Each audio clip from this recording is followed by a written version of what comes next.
On his mother's request, Messmer became a symbol of fear, an appearance and persona with which he led the crusade and subsequent purge of the Hornsent in the Shadowlands, a war sanctioned by Marika, with the participants of this crusade being amply rewarded with grace.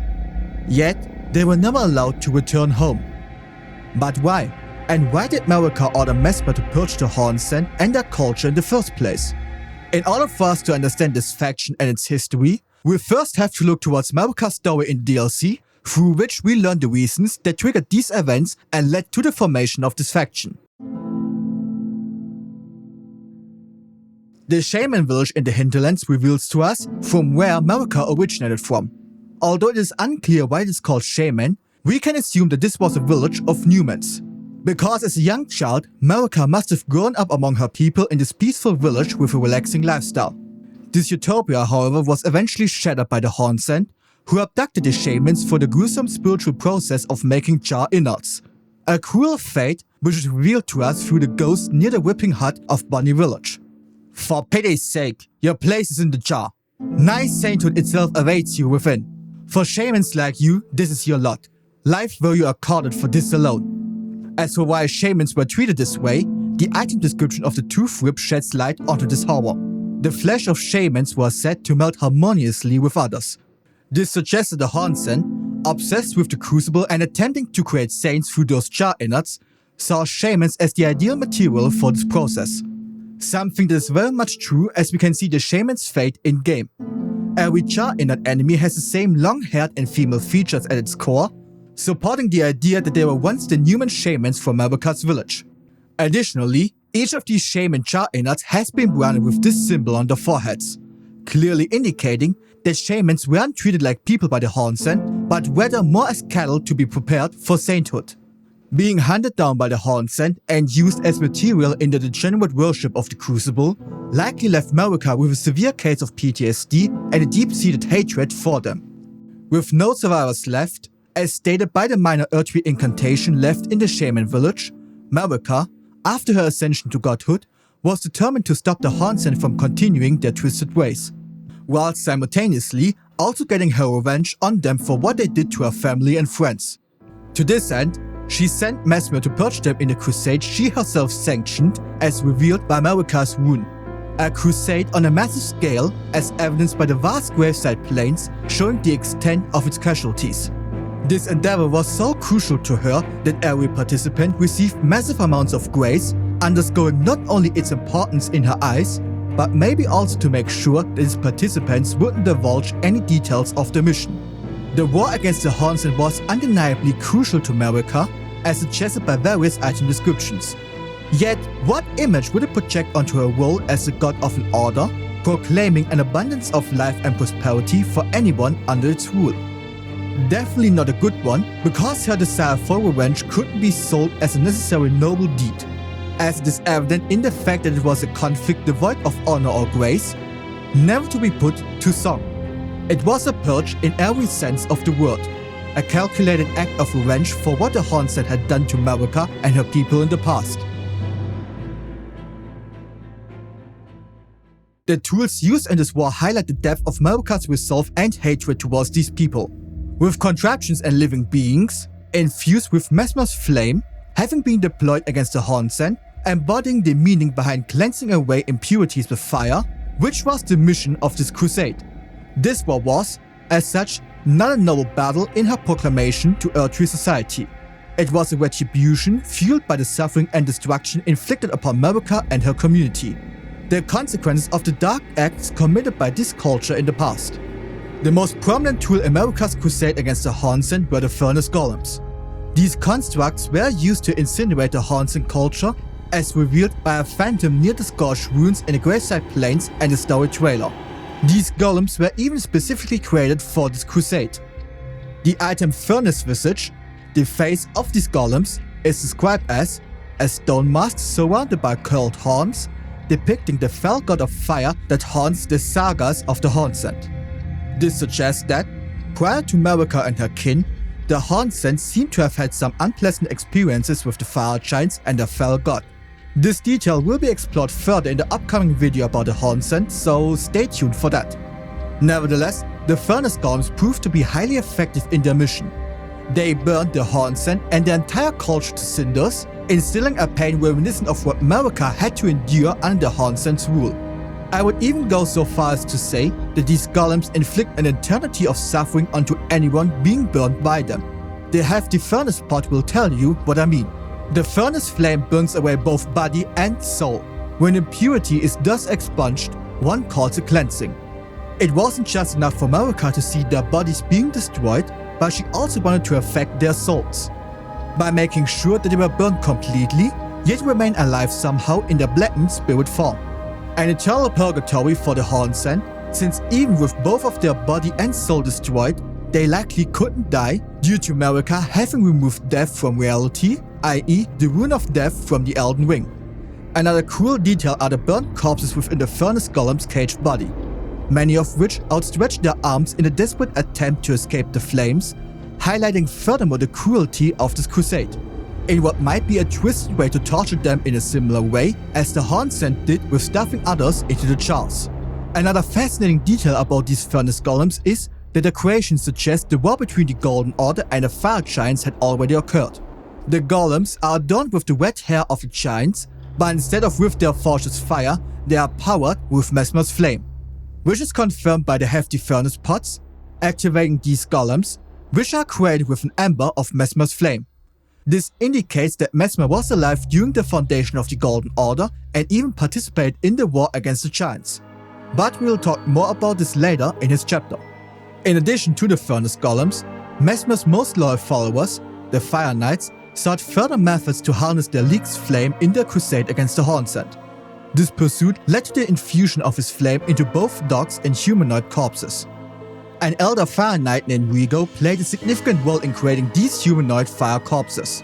But Rigo's contributions to this process and his character will be discussed in greater detail in a chapter dedicated to the Fire Knights.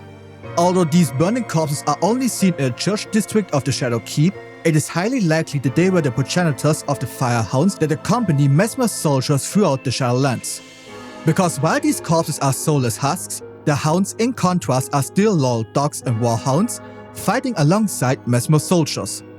Next, I want to address 3 other enemies from the base game that don't fit neatly into any other group within Messmer's army: the Perfumers, Abductor Virgins, and Omen Killers. The Perfumers are encountered throughout the Shadowlands. Their purpose in these lands is explained by the Firespark perfume bottle, which states, "The crusade was a violent purge, and the Perfumers were not called there to heal." This indicates that the Perfumers employed fire techniques in their art before the Shadowing, and that the ban on using fire was imposed much later in the Golden Order's timeline. More ominous, however, are the Abductor Virgins and Omen Killers, which are exclusively found in the Fort of Reprimand area. This fort tells the conclusion of the story of how Black Knight Commander Andreas and his son Hugh started a rebellion against Messmer. Because the corpses here are not Hornsent, as evidenced by the lack of horns and their attire being that of Messmer's common soldiers. Plus, the name of this fort is another big indicator. The mere presence of Omen Killers here suggests that they first appeared during this crusade to hunt down the Hornsent and later continued their hunt for the Omens, descendants of the Hornsent to some capacity. I speculate that the Shadowlands are possibly where the former antique perfumer Rollo became the first Omen Killer. As fire was a hallmark of this crusade, it would explain why we find Omen Killers here and also why they used fire in one of their attacks, even though fire usage was prohibited under the Golden Order's teachings. Hence, I would argue that the crusade was the origin of the Omen Killers, in which the first few perfumers likely followed Rollo's example to become even more of a fearful threat to the Hornsents and later Omens as the crusade went on, continuing their cleansing of impurities to this day. The Abductor Virgins at the fort are also particularly intriguing. Because we find them here outside the fort, this indicates that they must have been around for a long time, perhaps ever since the start of the Crusades and before the Shadowlands were sealed off. Due to their adoration with snakes, cradling a baby and the serpents driving these iron-killing machines, I would link their initial creation to Messmer. Messmer, depicted as a mama boy who obeys his mother's every bidding, has, after all, a serpentine nature and depiction. As such, I would argue furthermore that the Abductor Virgins were created during Messmer's time as the Lord of the Volcano Manor. Although this might seem quite a stretch, there's a subtle hint within the Volcano Manor to support this. The evidence in question is the depiction of snake statues with wings throughout the Volcano Manor. Although differing in design, we can find similar statues within the cathedral in the Shadow Keep, as well as at the top of the keep near the bridge to Messmer's room. Furthermore, Messmer's association with winged serpents is confirmed by his constant companions, the winged serpents, along with the winged serpent helm description, which reads, "The winged serpent is the totem creature of Messmer's military forces. It is a wise friend which keeps the base serpent at bay and holds its power in check." Messmer's strong connection to winged serpents, unlike Wildcard, the current lord of the Volcano Manor, suggests that he was indeed the previous lord. As I also doubt that Wildcard would add these statues later on after the construction of this manor. Also another hint supporting this claim is the portrait of Radahn within the manor. We learn through Gaia's remembrance that Radahn and Messmer were as brothers to each other, indicating a strong connection between the two. And as such, this portrait could have been hung up by Messmer here instead of Wildcard. But let's not jump to the leaders of Messmer's faction just yet. Let's now examine the main bulk of Messmer's forces. His faction comprises 3 distinct groups. His regular army, led by Commander Gaius and the Black Knights, the Fire Knights under his personal command, as well as the forces of Wallana and the Carian subordinates. We will start with his regular forces, described in the Messmer soldier ashes as: these soldiers belong to the Ignoble Panel Battalion and were buried hidden from the Shadow Tree site. The terms used to describe this battalion, Ignoble and Panel, refer to the lack of honor and their role as enforcers for punishing offenders under legal system. In other words, this army was essentially Marika's Inquisition force, deployed to undertake the most gruesome deeds committed by the Golden Order. The Messmer soldier armor further emphasizes their grim role, a small consultation to those forced to wage a war without grace or honor. These soldiers were deployed to fight the most gruesome wars on Marika's behalf. Wars that weren't meant to be celebrated or sung about. Instead, their mission in these lands was to eradicate a culture from history, ensuring that future generations would forget about the Hornsent people whom Marika despised. Their mission was shrouded in secrecy and their actions were never celebrated. These soldiers were left alone with the weight of the deeds, as reflected in the common soldier cloth armor. A pitch-dark soot clings to it, much like the inner faces of the men who wore them. This portrayal underscores the emotional and psychological toll the crusade took on these soldiers. A crusade that never stopped for them. Their association with the Shadow Tree, literally named the Shadow of the Erdtree, symbolizes their role as Marika's shadow army. The term Shadow Tree itself, rooted in Old English Skadu or Skiadu, meaning shadow, highlights the ancient and enduring nature of the conflicts in the Shadowlands.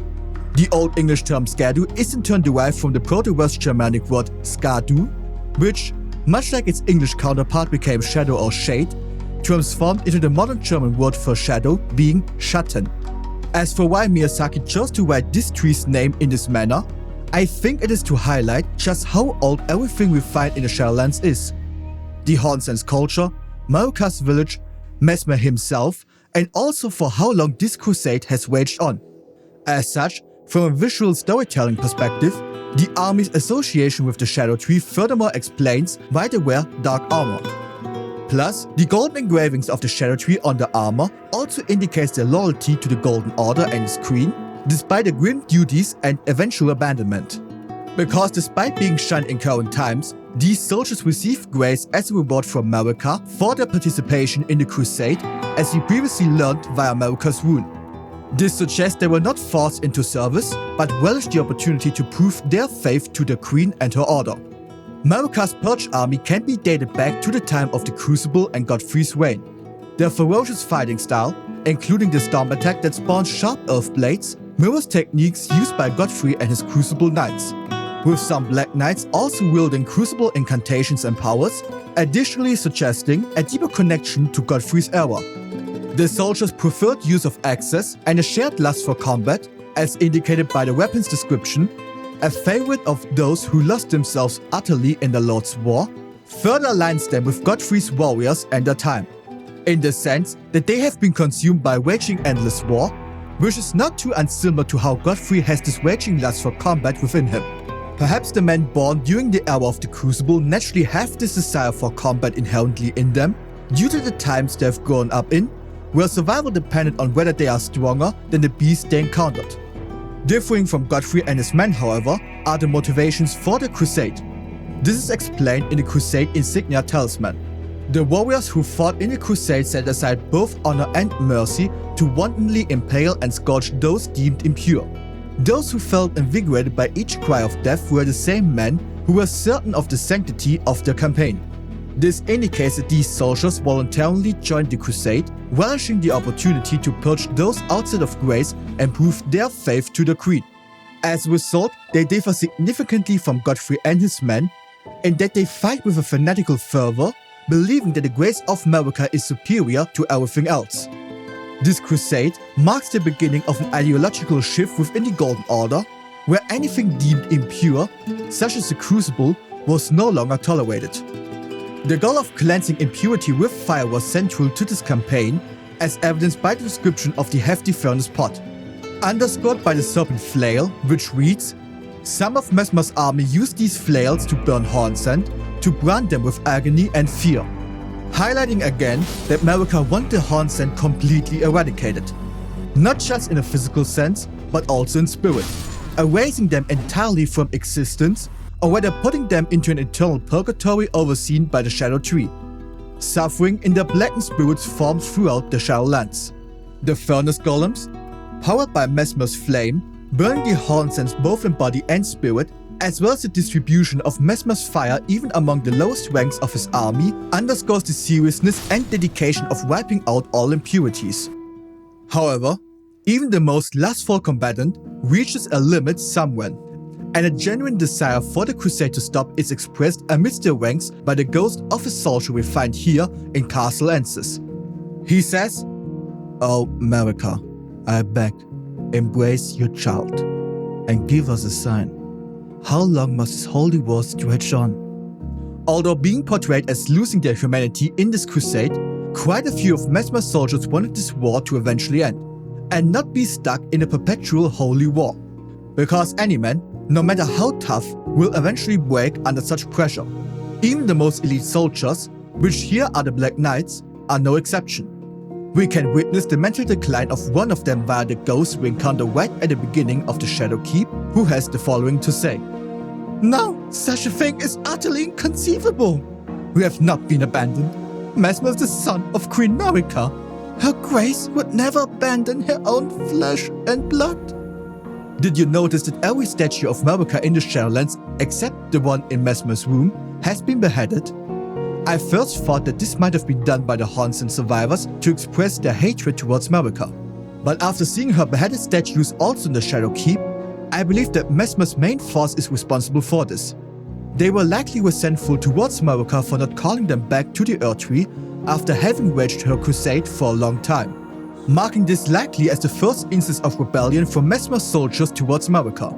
However, Messmer didn't want this to happen due to his devotion to his mother, who in the end made sure that his soldiers' frustrations wouldn't be directed towards Marika, but towards him instead. An act of protecting his mother that is explicitly stated by Messmer in a quote from his armor.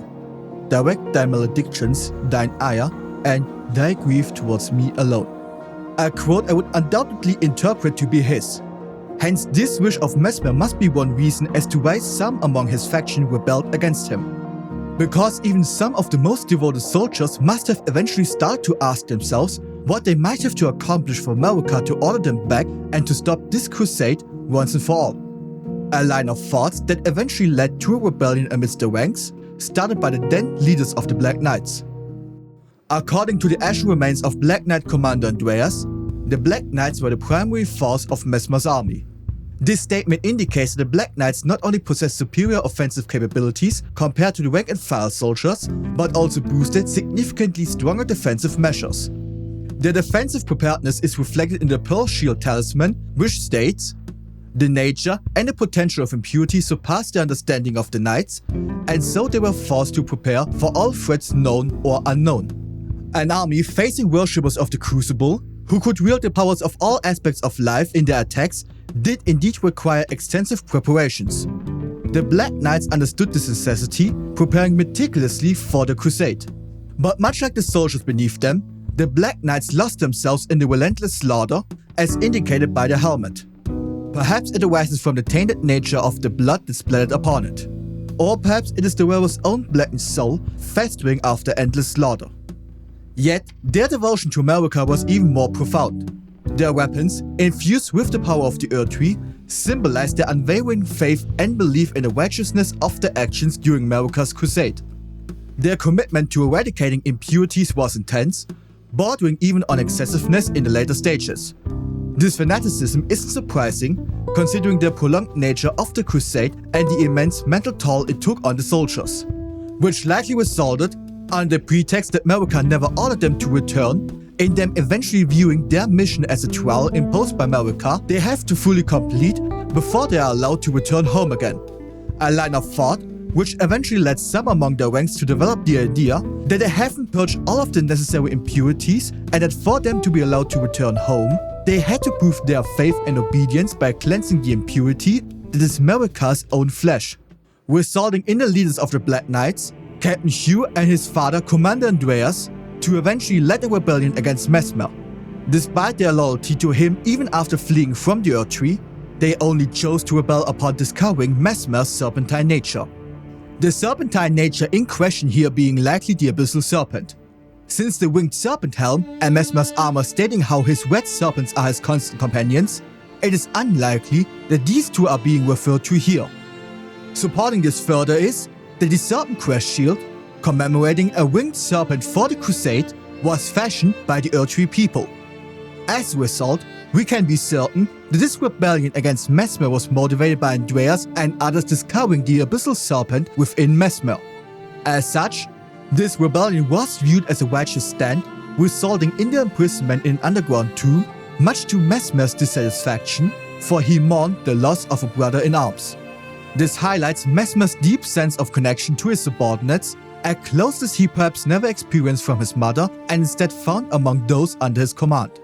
What's particularly intriguing is that the soldiers only rebelled against Messmer after learning of his serpentine nature. Despite the potential for heinous betrayal that caused Messmer's flight from the Erdtree, his soldiers remained loyal until this revelation. This rebellion could be attributed to the Erdtree believers' view of snakes as traitors. But I think another explanation is more probable for this case. Andreas and Hugh might have seen their league's impurity as a trial to prove their faith in grace. The ghost in the Shadow Keep shows the importance of grace and Marika to the Knights, supporting this as the actual motivator for the rebellion, along with the rebellion being described as a righteous stand, for it is indeed their mission to purge the Shadowlands of impurities, no matter the form it takes. Ultimately, the rebellion failed. The aftermath is evident in the thought of reprimand with countless dead bodies of common soldiers found on the gallows or piled up in the courtyard, with some rebels even buried out of sight of the Shadow Tree. Specifically the ones from the Messmer soldier ashes we find in a small graveyard behind the fort, whose spirits definitely have no way of gazing upon the tree. The two Black Knight leaders were buried underground as punishment, outside of the tree's view as well for the Defiance, ending the story there. This raises questions about whether Messmer's allies during the rebellion were aware of his serpentine nature and accepted it, or if those who rebelled were simply labeled insane and accused of being possessed by impurities themselves, which is quite an important detail to the story we unfortunately do not learn. However, there were also those who knew about Messmer's cursed condition for a long time and chose not to rebel against him, instead seeing him as a friend. One such individual is Commander Gaius, the leader of Messmer's army. Both Gaius and Messmer were cursed from birth, as we learn from Gaius' remembrance. And both were cursed from birth. In spite of, or perhaps because of this very reason, Gaius was both Messmer's friend and the leader of his men. Messmer's curse was the abyssal serpent within him, while Gaius' curse was his legless condition, necessitating his reliance on a boar for mobility. Gaius' lack of legs is due to his albinoic descent. This is confirmed by the drop from the albinoic archer after Gaius' boss arena, which includes the griefs of Gaius. These griefs directly inform us of his albinoic origins and confirm that he must be of the first generation of albinoics, whose male specimen lose their legs over time. His missing legs and need for mobility also motivated Gaius to learn gravitational magic from the same Alabaster Lord as Radahn. As it is stated in the Gaius Helm, Gaius and Radahn knew each other well and were not only friends but also good rivals during their youth. The spell Blades of Stone reads, Gaius and Radahn were good rivals in their youth, and this sorcery is a product of their friendly competition. This friendship between Gaius and Radahn also extended to Messmer, because as Gaius' remembrance further specifies, both were as elder brothers to the line, and both were cursed from birth. In spite of, or perhaps because of this very reason, Gaius was both Messmer's friend and a leader of his men. This highlights that, from a timeline perspective, Messmer was still within the Lands Between after the Leonian Wars and the resulting marriage of Radagon and Renala. Furthermore, it suggests that Messmer was quite liked in the Lands Between. This is evident not only in his good relationship with Gaius or his Fire Knights, who hailed from Golden Order nobility, but also within the Carian royal family. Radahn was quite close to him, as was the then Carian royal princess Rellana, the Twin Moon Knight. Now, let's delve into the most unique and unexpected part of Messmer's army, the Carian branch led by Rellana. This faction isn't a completely separate army within this group, as Castle Ensis features numerous soldiers of Messmer and Black Knights guarding its halls and upper floors where the Carians reside. The castle's banners, perfectly split into lazuli blue for Caria and a black for Messmer, symbolize their equality and importance within Messmer's main forces, emphasizing Rellana's critical role and close relationship with Messmer. Within Castle Ensis, we encounter noble mages with the annoying ability to vanish and reappear elsewhere, accompanied by pages who serve them. Among these nobles is Webeth, a special researcher of glintstone. He created weapons that utilize glintstone to produce magical explosions on impact, such as Rabav's cannon and Rabav's great bolts. His significance is highlighted by his rise in the Shadowlands, right next to the Shadow Keep, where we find him atop his tower. Looting his corpse yields his spell machinist Bellbearing, confirming without a doubt that he is Webeth. Webeth's association with Caria is further evidenced by the puppet of Anna found in his tower, indicating that puppetry has long been a practice among the Carians that also found its way into these lands. In addition, we also find sorcerer students of the Lazuli Conspectus identifiable by the unique robes. The robe's description reads, robe worn by scholars of the Lazuli Conspectus, singular among the greater Via Lucaria Academy. These scholars, who sought to master Carian sorcery, instead learned to see the moon as equal to the stars. This robe, in the hue of the full moon, signifies their heresy. So yeah, we also find a few recruits of Carian Knights in Castle Ensis. This implies that Renala was already head of the Academy and that the Academy's rebellion against the Carian royal family occurred after Rellana and Messmer ventured into the Shadowlands and being physically isolated from the Lands Between. Another unexpected connection is Count Emir's allegiance to Caria, revealed through his high priest hat. Though Count Emir instructed Rellana in the sorcerer's arts, he abandoned his allegiance to the moon. It is surprising that he taught Rellana sorceries, but what is even more interesting is his title of Count. This suggests a more complex Carian society than just the Carian royal family being entirely in charge of Leonia and the Academy. His title implies a potential vassal system under the royal family through which certain individuals govern Carian territory and are given a certain title. In Ymir's case, the title being Count. And as a tutor to a Carian princess, he must also be quite a skilled sorcerer. Though whether this is a requirement for such a title and position is hard to say with next to no additional information. Although Count Emir eventually abandoned his allegiance to Caria and by extension to Messmer, it is worth noting his initial part in Messmer's faction before his obsession with fingers. Other powerful entities that remained loyal to Rellana are the two Carian Knights within her forces. A Troll Knight guarding the entrance to Castle Ensis and her Chamberlain, Moonrefill. Moonrefill's Knightsword reveals her role as Chamberlain to Rellana, plus her loyalty and friendship with the Carian Troll Knights, who proudly wields their weapon in battle alongside them. The acceptance of trolls among Carian Knights is similar to the practice passed down from Rellana's time as an astrologer and the astrologer's friendly relations to the then neighbors the Fire Giants in the mountain tops. With the trolls being direct descendants of the giants, it is nice to see that their bond with the then astrologers, now Carians, is still honored and mutually accepted by both sides. The devotion of Willana's followers is as such quite impressive, considering that they were eagerly willing to accompany her and Messmer into the Shadowlands. Since the Willana's cameo talisman states, "By your leave, we will accompany you wherever your lunar vessel takes you."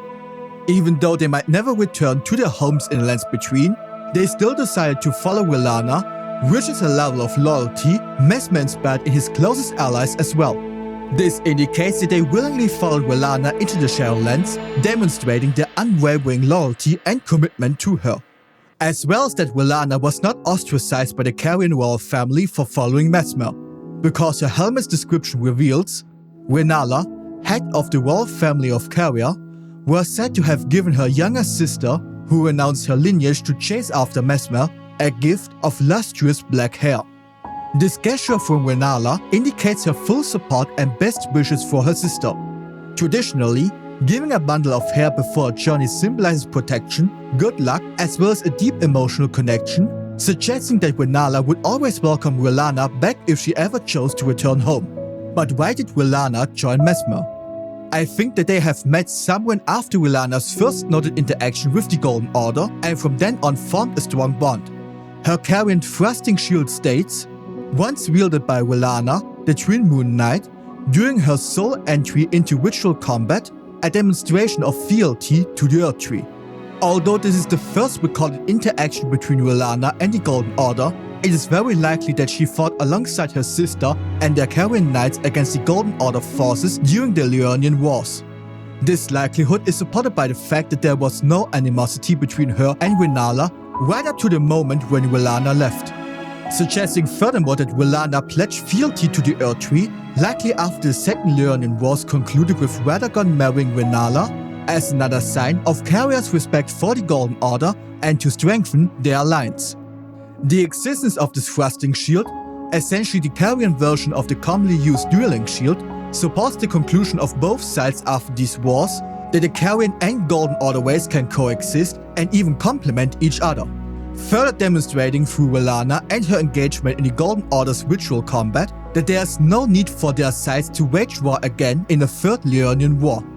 As a result, Willana's engagement in ritual combat within the Colosseum serves to demonstrate this coexistence as well as her respect and fealty to the Erdtree, alongside both factions having gained a prominent champion from either side, Carian having Radagon amidst their ranks, while the Golden Order housed a Carian princess. From that point on, Willana must have come into contact with Messmer, potentially serving directly under him. From then on, a relationship between the two formed, which definitely evolved into quite a romantic one, as is evidenced by quite a few hints.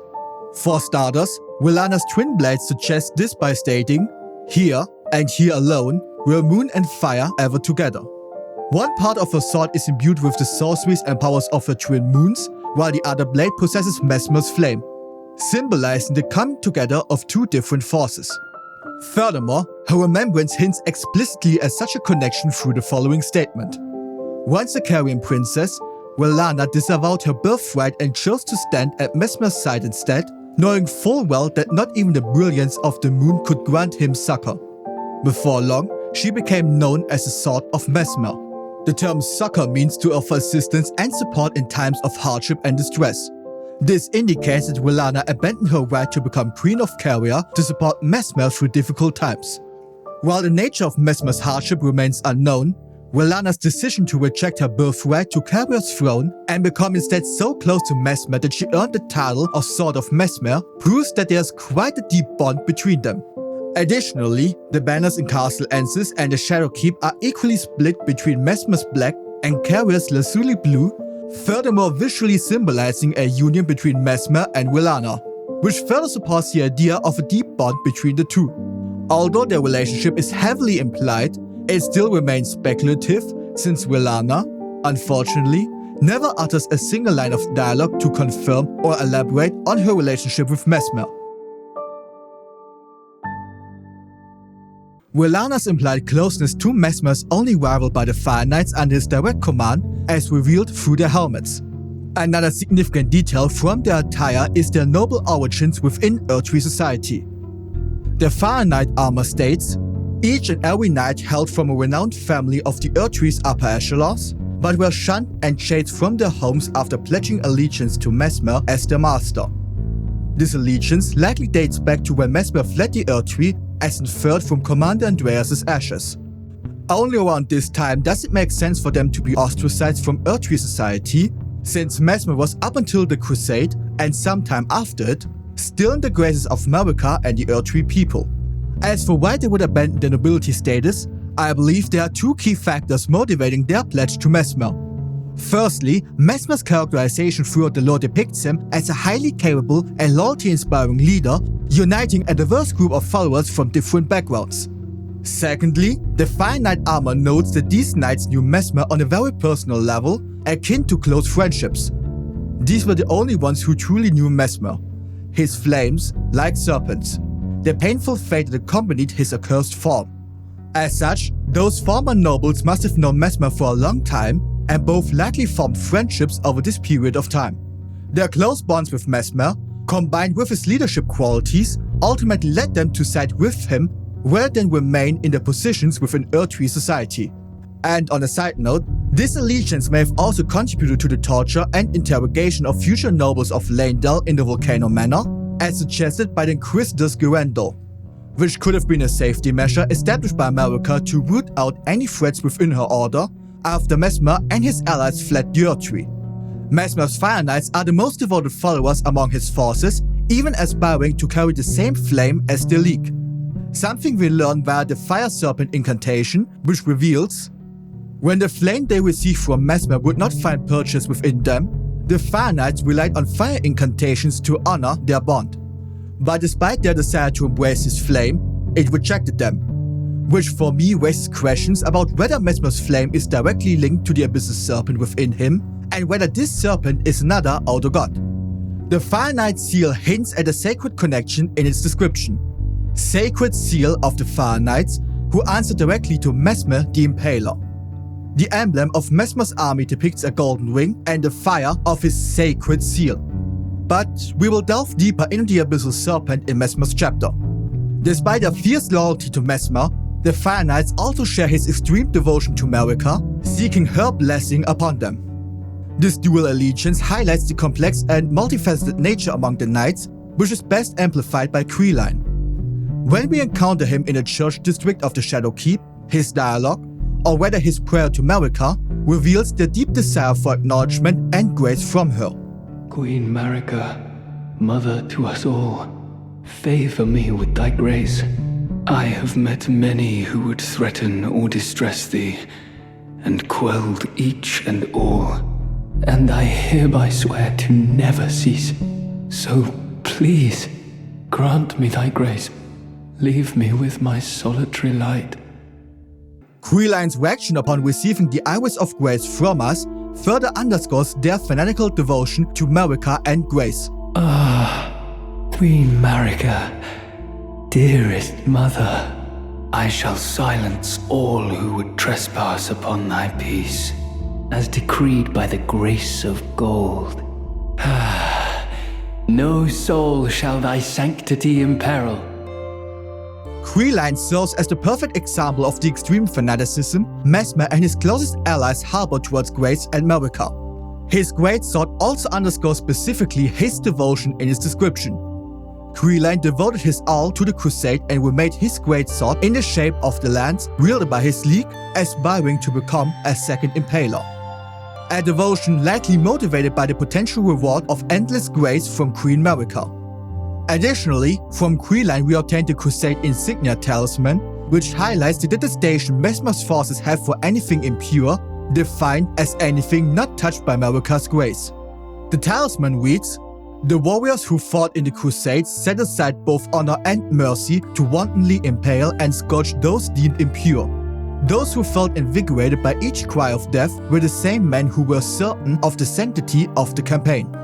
Although the Hornsent didn't provoke Messmer's army, indicated by the term wantonly, which means a cruel or violent action that is deliberate and unprovoked, their impure state, as seen by those possessing the grace of gold, ultimately doomed their culture. Yet, this most certainly was just the excuse Marika made up to get her revenge against them and inspire her people to enact this crusade on the Hornsent. After all, The way they treated Marika's people in the past sealed their fate of being eradicated in Messmer's crusade. However, it is important to note that not all Fire Knights were as extreme as Carian. There were also those within their ranks who did not share his level of fanaticism. In fact, some advocated against burning every impurity to ashes. Fire Knight Hilde was one such individual whose entire lore is written within her ashes. Hilde was a dear friend to Salsa the Sage and joined those who urged that the specimen be preserved. Hilde's ashes were enshrined as a charm to protect the storehouse. Hilde, as we learn from her ashes, was part of a group that urged further preservation of the specimen. But why preserve these hanging corpses? Well, it isn't those specimen Hilde's ashes are referring to. Upon taking the left path in the storeroom and ascending the elevator, we arrive at a wing of the keep housing Shaman Jar innards. This area, resembling a sickbay, indicates that the Fire Knights were attempting to find a treatment to undo the forced fusion caused by the Hornsent. All the broken up jars combined with Shaman innards laid down on beds provide evidence for their efforts. Furthermore, these attempts to cure the Shaman Jar innards also explains why the place is called the Specimen Storeroom. It's not only because the Shaman Jar innards are stored and treated here, but the storeroom part also refers to the countless scrolls, tomes, preserved beasts, and stone slabs filled with knowledge we find in this tower. These items were likely looted from Ballarat or Enya Ilim, as understanding the melding process would require detailed knowledge about it, in hopes of figuring out how to make these shamans somewhat human again. Through the secret white scroll needed for the Ansbach questline, we know that the Hornsent documented important cultural information, as it is unlikely that all of this knowledge was just documented by the Fire Knights themselves, especially under the context of finding knowledge here as to how one becomes a god. Something I assume Marika ordered Messmer to stop at all costs, as this evidence that this might have been a goal of this crusade through the sealing tree we find at the Church of Bud.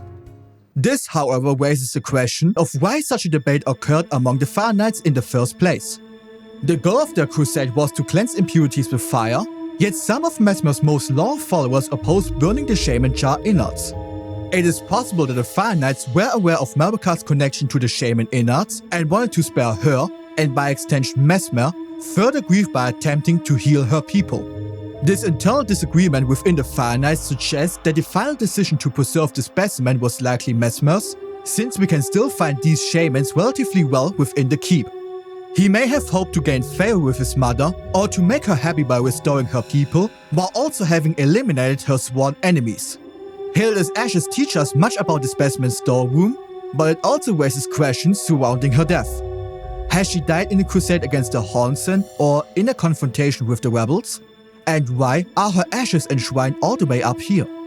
Although the cause of her death will remain a mystery, I believe that Salsa put her ashes up here, for the sake of honoring his friend's wishes regarding the specimen and making sure that she can watch over them even in death.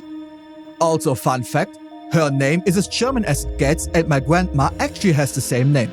And there's one other major German name within this faction I will talk more about later. Unique to this Hilde, however, is her friendship with Salsa, another member of the Fire Knights, who likely alongside Hilde also pushed for the construction of the storeroom specimen area and treatment of the Shaman Jar innards. Due to his aversion to barbaric acts, as it is revealed in his Reign of Storm incantation. Incantation of Salsa, Sage of the Fire Knights. Salsa's disdain for barbarism never waned, even as he burned more villages and scorched more land than any other. Despite his disdain for barbarism, he followed his league's example in burning the Hornsent and their culture, even burning far more than any other man in Messmer's army, despite having an aversion to barbaric acts. Talk about a contradicting personality. Yet, Salsa's title as a sage among the Fire Knights is more intriguing than his personality. It is unclear whether this is a rank anyone can achieve or if it's unique to Salsa due to his exceptional qualities. Depending on culture and context, a sage can be viewed as superior, inferior, or in a completely separate role compared to an elder. However, it seems likely that Salsa held a special role among the elder Fire Knights, as indicated by his hood. Salsa's hood states, a disciple of the elder Vigo, he refused to burn down an old ruin at the risk of his own life. This passage suggests that Salsa, mentored by the elder Vigo, has a significant and possibly unique position among the Fire Knights. But before elaborating on that further, the passage about him refusing to burn down an old rune is an interesting side story in its own. We find Salsa right before the Waru runes, specifically on the bridge leading to its upper area. Runes that are indeed quite old. However, those aren't the actual runes being referenced here, as even though we find the furnace column all the way up here, there are no burn marks on any parts of the structures. What I think is actually referenced in this sentence is the Church of the Bud. In this scene of the story trailer, we can see Romina, identifiable by her glaive, seen within the burning place, that is the church, which is confirmed through the item description of a Bud pole blade. Once, in the crumbling, burning church, Romina held a bud in speechless silence. That bud would become her blade. Whilst the Church of the Bud did burn, to the ground even, it is still the place referenced in Salsa Hood's description for the following reason. I presume that the church was initially invaded by Messmer's forces in order to place the sealing tree here that locked down Enir Ilim. What happened afterward is revealed through Romina's remembrance. After the church was burned to the ground, Romina discovered a twisted divine element which she weaved into the baleful scarlet rod. Perhaps then, the buds might find somewhere to gain purchase once more within the scorched remains. Although initially presumed to be cleansed, the Fire Knights likely learned of new activities around the church grounds and sent Salsa to deal with it. But since Romina transformed into a powerful servant of Rod, plus with pests making their homes in the ruins close to it, he likely retreated out of fear for his own life. Because not only did Romina become quite a powerful creature, but Salsa could negate these impurities from a distance with his signature Rain of Storm incantation. Since the fire Knights wield is Messmer's flame, there would have been a good chance of Salsa accidentally burning down the sealing tree. Something Messmer's flame is undoubtedly capable of. As such, instead of risking his life in fighting Romina and the pests in melee, he decided to leave a furnace column behind as the initial safety line to prevent them from attacking the Shadow Keep one day, with him being the secondary defense layer stationed on the bridge leading to these ruins, standing watch against this impurity and being always prepared to take it down. Quite an interesting little story we learn from just one line of lore from his headpiece. Though whether you agree with my interpretation of these elements will be up to you. Still, from all the Fire Knights, Salsa is probably the best suited for such a task due to his exceptional command over Messmer's flame, since he might be the only one of the Fire Knights who actively creates new incantations based on the Rain of Storm incantation being attributed to him. An incantation he might have developed during his mentorship under Vigo and what ultimately earned him the title of Sage for this feat. After all, his master did experiment with new applications for Messmer's flame, which is likely how Salsa began his own experiments. Bringing us now to a special rank amidst the knights, that of the Elder Fire Knights. Because they are referred to as elders, it is a given that their group comprises those among the Fire Knights who are simply too old to fight on the front lines. As such, instead of fighting, they put their efforts into experimenting with new applications for Messmer's flame. Something we can base on Vigo, Salsa's master, from which we obtain the Death Mask helm, revealing the following. Helm of Vigo, Elder among the Fire Knights. 2 warped death masks stacked one atop the other. Gnawed at by loneliness, the old man turned his attention to the spirituality of Messmer's flame, using it in a rite of resurrection. Yet the soulless bodies he brought to life were no comfort to poor Vigo. Even though the helm speaks of him in singular tense, throughout the church district we come across multiple Fire Knights wearing identical masks, showing that there are quite a few holding this rank in Messmer's army. Additionally, through Vigo we also get an explanation regarding the presence of flame-imbued corpses throughout the church district of the Shadow Keep and how these enemies are created in the first place. They are evidence for Messmer's flame not only being capable of burning the body and soul of a victim, it also seems to grant life to a dead husk, resurrecting them from death, similar to the powers of a necromancer. If this is just the surface level of Messmer's flame's true power, then I would rank his power to be an existential threat to the Golden Order, like it was the case with the Black Flame, which not only underscores the power of his flame, but also makes me wonder just how powerful it is. And what are its origins? A topic we will discuss in a bit when we look at Messmer and the Abyssal Serpent. Also another question we have to ask us, is what drove Vigo to such loneliness that he resorted to this practice. One possible explanation that comes with a massive speculation attached is that he simply missed his former disciples. We know from Salza's hood that Salza was mentored by Vigo. Additionally, Salza and Hilde were dear friends. A friendship that possibly falls through their shared tutelage under Vigo, much like the relationship between Gaius and Verdan. With Hilde's death and Salza eternally guarding the bridge to the Wau ruins, Vigo likely felt the absence of his disciples deeply. And in his solitude, Vigo turned to resurrecting the dead in search of companionship, but the soulless bodies he created offered him no comfort. A tragic tale which we have seen before in Dark Souls 1. Because Vigo's character is an almost one-to-one reference to Pinwheel, with his multi-faced mask and attempts to resurrect people due to loneliness. Above the Elder stands the captain of the Fire Knights, Cod, who answers directly to Messmer. His unique rank is symbolized by a distinctive helm we obtained from him outside of Messmer's Dark Chamber. The Winged Serpent helm provides insight into his identity. Helm of Cod, Captain of the Fire Knights. A winged serpent perches atop it. While we only learn his name, the details of how or why he obtained this position remain unclear, just like anything else about him. However, considering what we know about the Fire Knights, it is reasonable to surmise that Cod is a close friend of Messmer. The loyalty within Messmer's forces and his dear friends holding high leadership positions is a trend we have seen numerous times throughout this video. With Gaius and Valana as a parallel, and combined with Cod's background as nobility in Erdtree society, it is likely that he met Messmer frequently during their time in Leyndell, allowing a friendship to develop over time and ultimately leading to his prominent position as captain of the Fire Knights.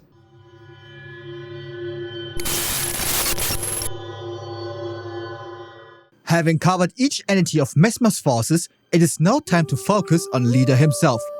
Let's begin by exploring the origin of Messmer's name. The surname Messmer is of German origin, derived from the Middle High German word Messmer, meaning sexton or sacristan. A sexton is a person who looks after a church and church graveyard, sometimes acting as a bell ringer and formerly also as a grave digger. Also, to give you a short historical context, only during the Middle Ages did surnames become more common to distinguish individuals with the same first names.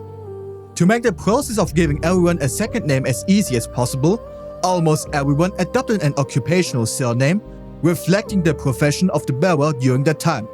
Each following generation, independent of whether they practiced the job associated with their last name, stick with the then selected occupational surname, only changing them when marrying into another family, for example. A tradition that has lasted to this very day, as for example my name, Schreiner, translates to carpenter. To get back to the lore though, this etymology is quite fitting for Messmer, since his name is rooted in his role of servitude to a religious institution, the Golden Order. His name's meaning also aligns perfectly with his unwavering devotion, highlighting the deep connection between his identity and loyalty towards Marika and her grace. An identity which is undoubtedly being a child of Marika, with the Serpent Crest shield making this blatantly clear. Said to have been made to commemorate the beginnings of the Crusades started by Messmer, son of Marika. What we also know is that he's of the union of Marika and Radagon, as evidenced by his red hair and cursed state. Like every child between these two, Messmer was also cursed from birth with the abyssal serpent within him, which we learn via Gaius' remembrance. Being cursed from birth is a common trait among the children of Marika and Radagon. And similar to Malenia, Messmer despised his cursed state as well, hoping to find a way to rid himself of it. A struggle that is highlighted in his Orb's incantation. Messmer despised his own fire. Time and time again he hoped to rid himself of it, but ever did it burn. Just as Malenia tried to keep the outer god of wrath within her in check, so too did Messmer wage a battle with his own curse. A curse he desperately wished to escape from. Yet it remained an escapable part of him. And similar to how Malenia had Mikla to help with her curse, Messmer had his mother, Marika, who tried to heal him from his affliction. The blessing of Marika states, a special physic blessed by Marika, the Queen of the Erdtree, completely restores HP and heals all ailments. Marika once created several of these physics for Messmer's sake. However, even Marika's powerful physics could not cure him. From his birth, the only thing that kept the serpent within him at bay initially were his snakes. The winged serpent helm provides further insight into this matter. The winged serpent is the token creature of Messmer's military forces. It is a wise friend which keeps the base serpent at bay and holds its power in check. Messmer's helm elaborates further on this relationship. The winged snakes were Messmer's constant companions. They were there where the base serpent was sealed away behind his eye. They were there through his eternity of suffering. They will accompany him yet in his hideous new form born when he destroyed the grace granted by his mother. They have accepted his fate as much as he. What we don't learn from these texts is that these serpents were not just companions, but were literally fused with Messmer's body, as shown in BonfireVN's video here, linked in the description. While these two are the only ones outside of his body, through another one of his videos we get a close look at the abyssal serpent in Messmer's now empty eye socket, revealing a being made up of countless snakes overlapping with one another and having red eyes spread over their entire bodies. These eyes, be it the abyssal serpent or the ones from his companions, aren't just for decoration though. These serpents also function as his extended eyes, allowing him to see and still fight us in his second phase after plucking out his last eye. With the beginning of his first cutscene showing his one-winged snake eyeing, and Messmer immediately then identifying us as tarnished, is the definite proof we need to be certain of this, as his winged serpent companions help to keep the base serpent's power somewhat in check, and seeing how Marika's special physics didn't help her son, I believe that this abyssal snake inside of Messmer is more than just a curse. I conclude that the abyssal serpent is an outer god based on several indicators. The first is its unnatural appearance. In the cutscene to transition into Messmer's second phase, we get a glimpse into its design, with BonfireVN giving us an even clearer picture of the strange creature. Strange in the sense that this isn't just one serpent, but where there are countless different serpents within Messmer, he can summon freely in his second phase next to transforming his body into a giant snake. As such, it is clear that whatever this being within him is something quite extraordinary. And since he had it within him when he was born, the circumstances of his cursed state at birth parallel those of Malenia and her outer god of wrath, suggesting that Messmer is suffering from a similar outer god influence. What we can further learn about the snake is from the following description of Messmer's kindling. The kindling that burned inside Messmer the Impaler, a dark thing eaten away at by a wicked serpent. The presence of these serpents within him since birth and the wicked serpent eating away at Messmer's flame supports the idea of both of these aspects to be deeply intertwined.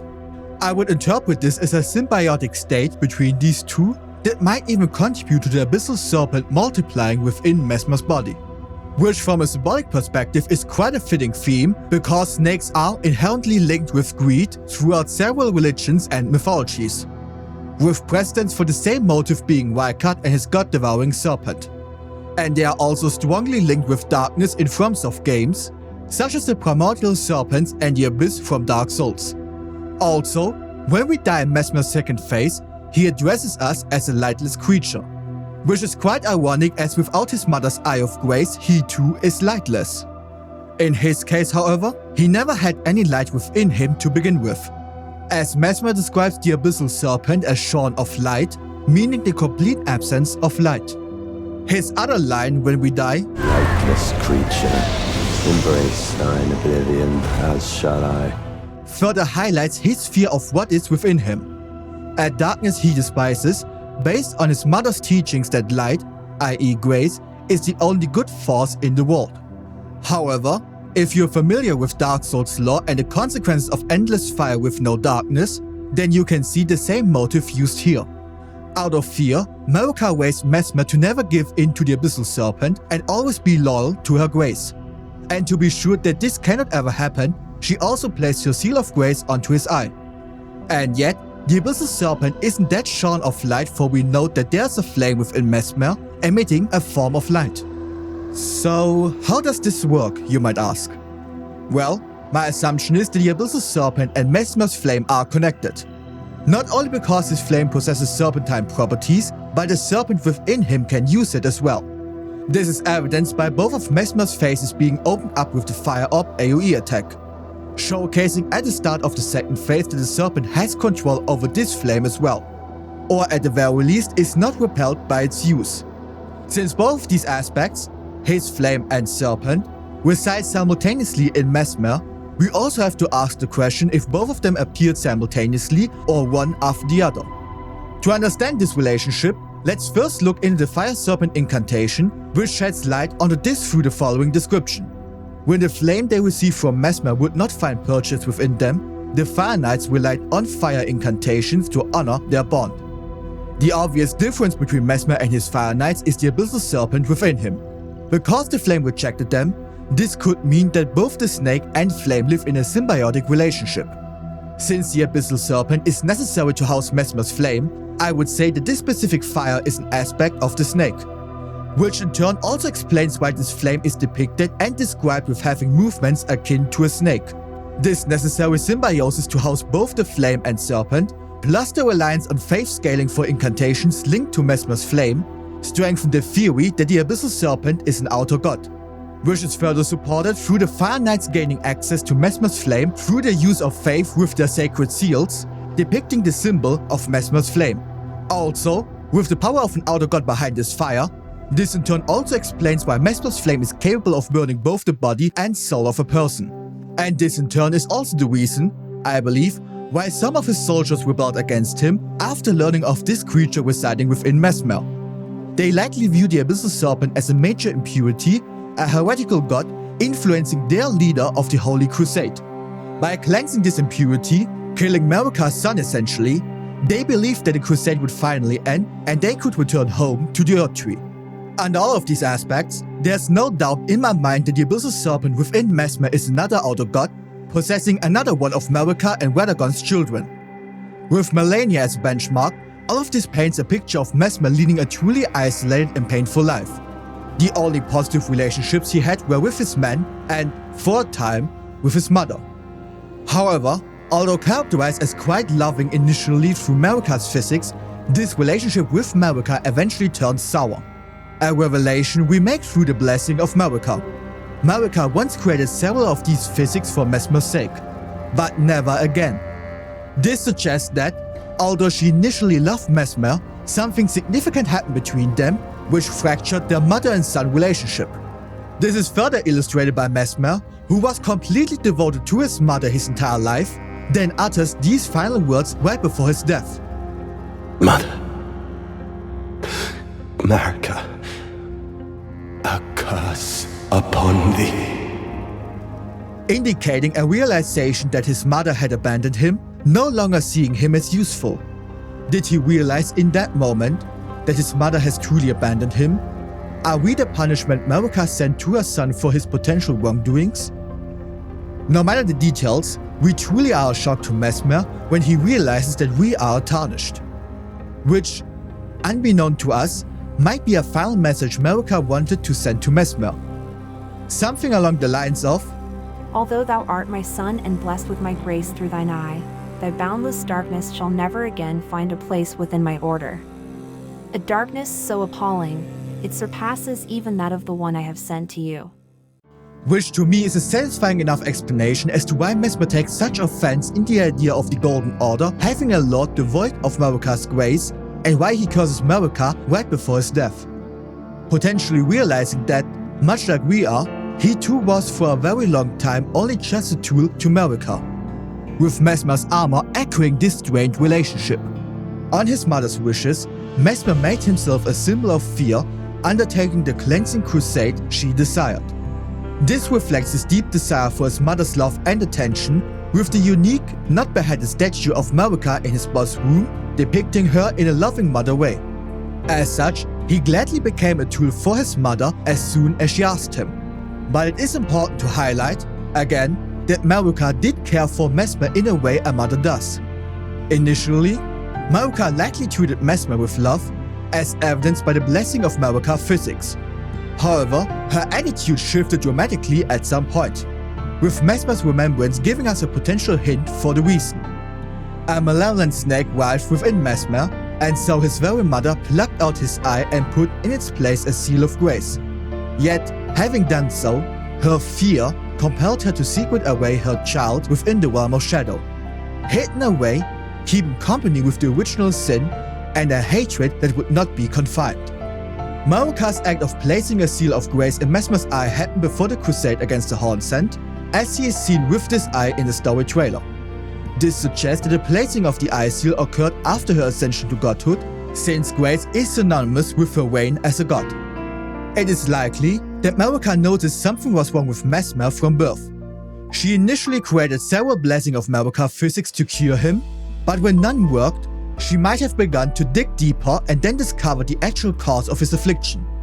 And from this moment on, decided to seal the curse within him by plucking out his eye and replacing it with one inscribed with a rune and grace.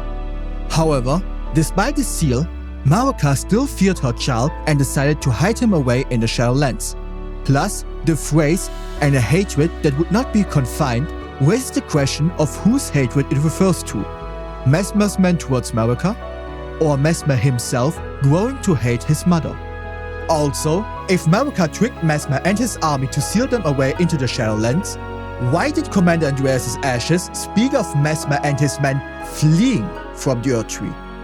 I have a theory regarding all of these points, but to understand it fully, we first need to examine the timeline of the Lands Between's history and the events during which Messmer was present. I interpret Marika placing a seal of grace in Messmer's eye at his first appearance in the story, somewhere shortly after his birth. Because this event occurred sometime before the crusade against the Hornsent and after Marika's ascension to godhood. As a child of Marika and Radagon, Messmer is likely Marika's firstborn son, because Messmer appears to have already been an adult around the time of the early days of the Golden Order. This suggests that before her union with Godfrey, she was with Radagon. The early days of the Erdtree and the Golden Order were tumultuous, marked by significant battles, including the war with the Fire Giants, a war in which Messmer actively participated. Evidence of Messmer's participation is seen in the impaled Fire Giants at the mountain peak near the Forge of the Giants. Because the hills of the spears piercing the giants are identical to Messmer's spear. Although the spear tips look different from Messmer's present-day spear, this can be explained by his spear having been reforged in the Shadowlands, using its unique smithing technique that allows it to be sunk back into his hand. The Impaler's spear description states, "remade by the forging arts of the realm of shadow." Additionally, the spear's ability to spawn copies from the ground mirrors the technique of the anvil hammer we can get from the special Shadowland forges. This reforging must have occurred before the crusade against the Hornsent, as indicated by the story trailer, showing Messmer with his reforged spear, which the Divine Beast Tornado incantation further proves. The majority of Divine Beasts were gored and hung upon Messmer's spears, then burned in his flame. This means that his spear was remade sometime between the war against the Giants and the Hornsent Crusade.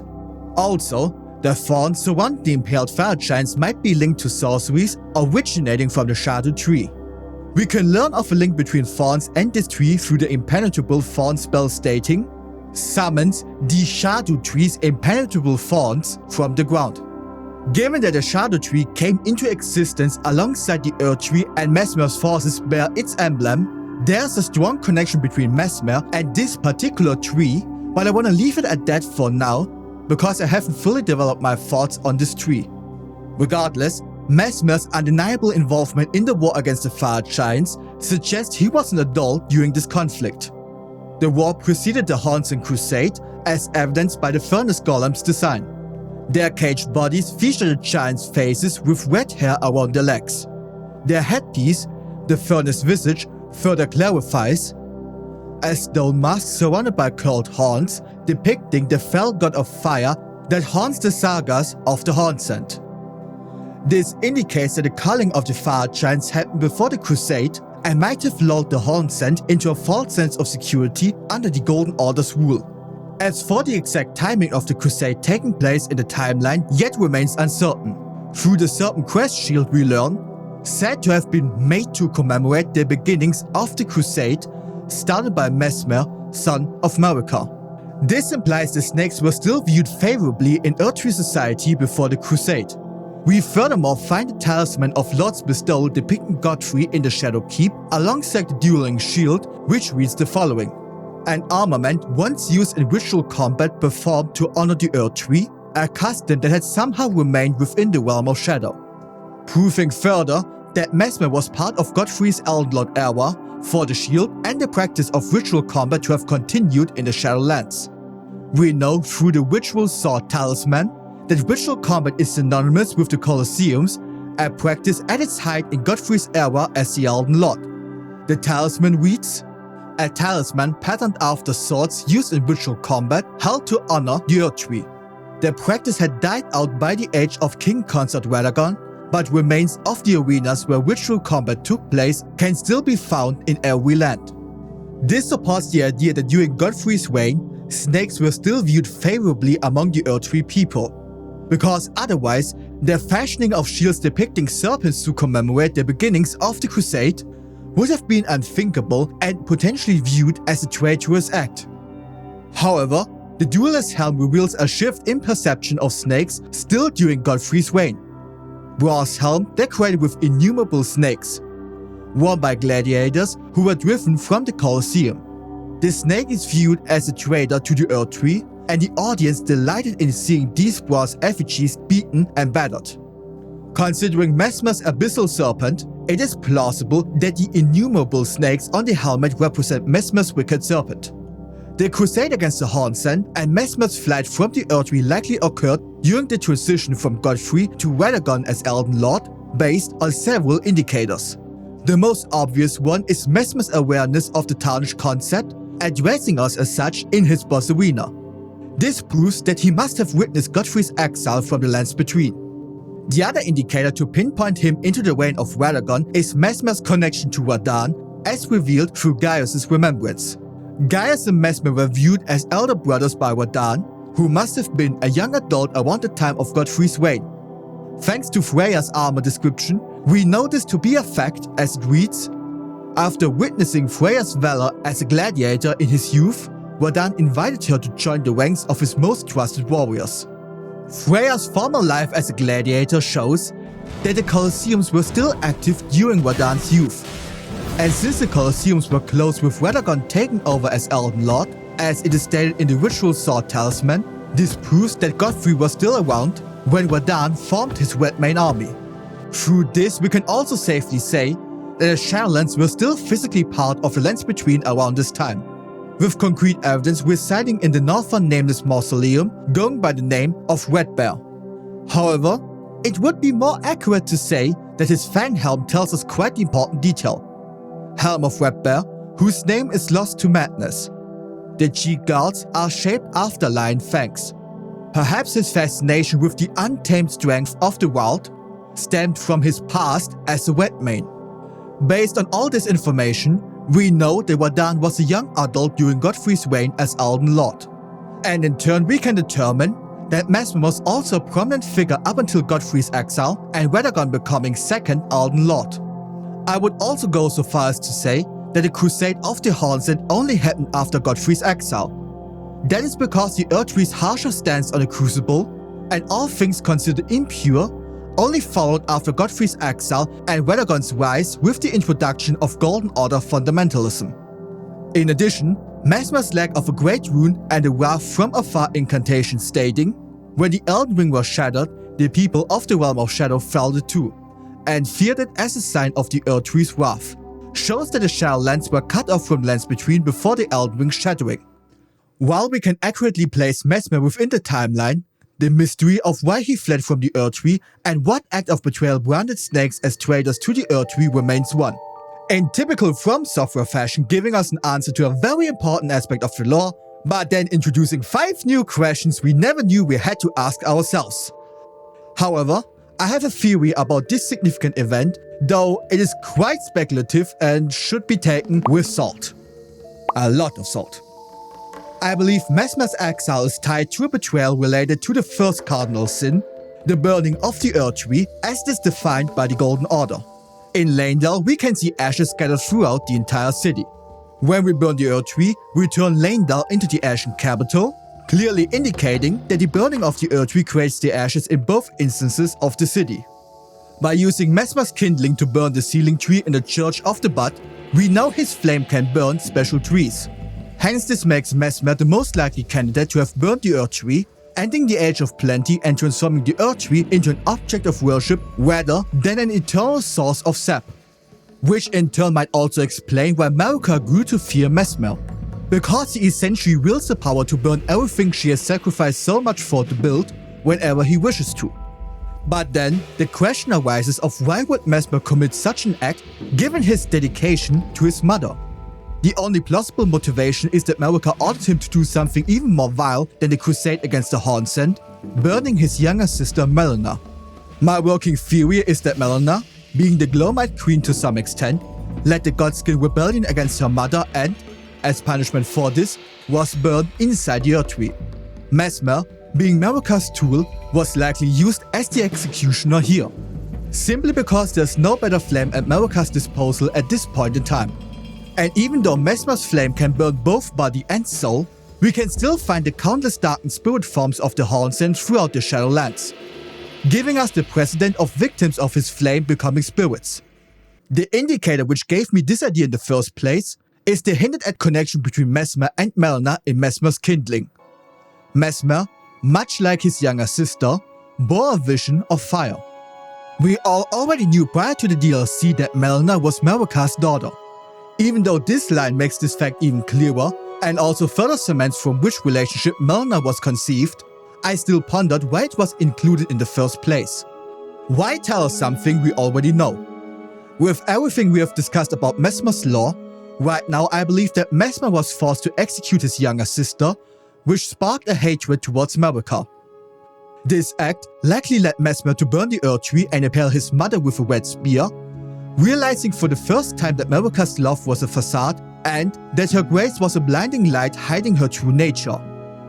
As stated in Marika's rune, the brilliance of Queen Marika's grace blinds even the very best. This event likely caused Marika to fear Messmer, realizing through this act that the darkness within Messmer cannot be contained forever, which in turn led her to seal off the Shadowlands from the rest of the Lands Between after Messmer and his allies fled the Erdtree.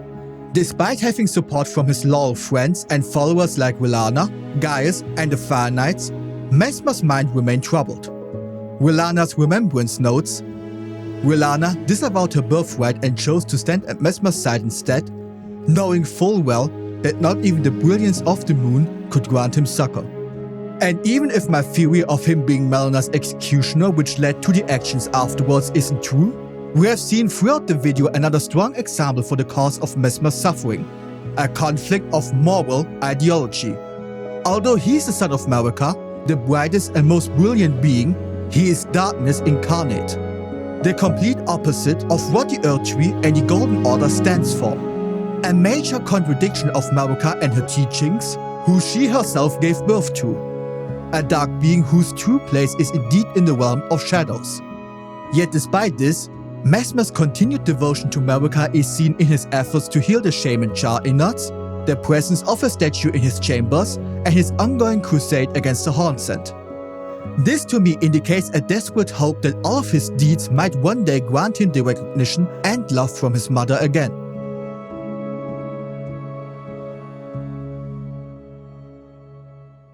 However, the true cause of the fractured relationship remains speculative, as From Software intentionally leaves the aspects of Messmer's banishment vague for us to ponder and interpret forever. So, don't take this last bit as gospel, but rather as my personal interpretation of what might have happened at this crucial point in the story.